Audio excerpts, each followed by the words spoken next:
മുതലപ്പുഴയെ ശക്തമായ തിരയിൽപ്പെട്ട് കടലിൽ വീണ 2 മത്സ്യത്തൊഴിലാളികളെ കാണാതായി. അഞ്ചുതെങ്ങ് സ്വദേശികളായ 2 പേരെയാണ് കാണാതായത്. വിവരങ്ങളുമായി അഞ്ജു എസ് പാലൻ കൂടി ചേരുന്നു. അഞ്ജു, എപ്പോഴായിരുന്നു ഈ അപകടം സംഭവിക്കുന്നത്? ഇവർ കാണാതായവർക്കുള്ള തിരച്ചിൽ എങ്ങനെയാണ് പുരോഗമിക്കുന്നത്? വിവരങ്ങൾ.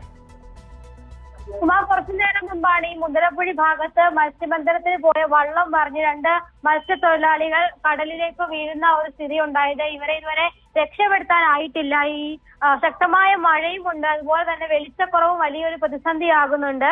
അതുപോലെ തന്നെ നല്ല കടലാക്രമണമുണ്ട്. അതുകൊണ്ട് തന്നെ ഈ രക്ഷാപ്രവർത്തനത്തെ അത് അതിസാരമായ രീതിയിൽ ബാധിക്കുന്നുണ്ട്. എന്തായാലും ഇപ്പോൾ രക്ഷാപ്രവർത്തനം പുരോഗമിക്കുകയാണെന്ന് മാത്രമാണ് നമുക്ക് ലഭിക്കുന്ന വിവരം. അഞ്ചുതെങ്ങ് സ്വദേശികളായ 2 പേരാണ്, 2 മത്സ്യത്തൊഴിലാളികളാണ് കടലിൽ വീണിട്ടുള്ളത്. ശക്തമായ തിരയിൽപ്പെട്ടാണ് വള്ളം മറിഞ്ഞത് എന്നാണ് നമുക്ക് ലഭിക്കുന്ന വിവരം.